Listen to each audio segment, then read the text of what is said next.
In this video, I'll show you how to customize your chart of accounts in Xero. Once you are on your Xero account, the first step is to head over to the top bar. And on the left-hand side, you want to click on the sixth option, which is accounting.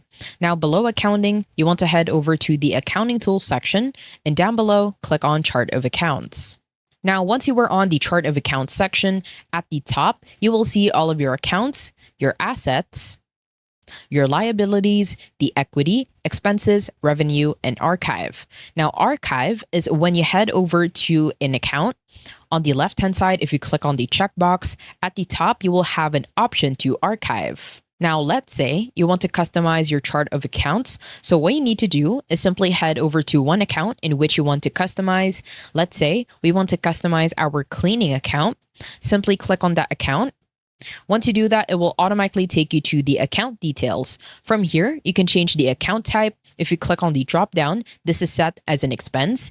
If you scroll down, you will see all of the options for assets, equity, expenses, as well as liabilities and revenue.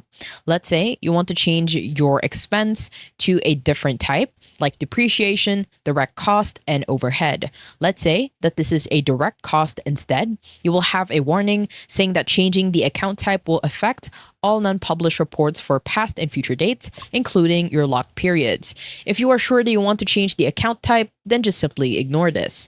At the bottom, you can also customize the exact code that is used for this account. Now, on the code, you can set a unique number for this account that is limited to 10 characters. So in here, it is set as 408. If you want to make it into DR, and then the exact code, that is something that you can also do. But one thing that you have to remember is that whenever you set codes, you want to make sure that it is not the same name as the other accounts. At the bottom, it will automatically say that it is available, and if it is not, you have to change the code. At the bottom, you can also add a name or a short title for this account, as well as a description on how this account would be used. At the bottom, you can also change the tax default setting for this account. So if you click on the drop down in here, you can change it to a specific tax. At the bottom, you can also show this account to the dashboard watch list, as well as in expense claims. You can also enable payments to this account. And once you're done, head over to the bottom and click on save. And once you do that, it will automatically change the account. Since we changed it to a direct cost, we will head over to the expenses tab.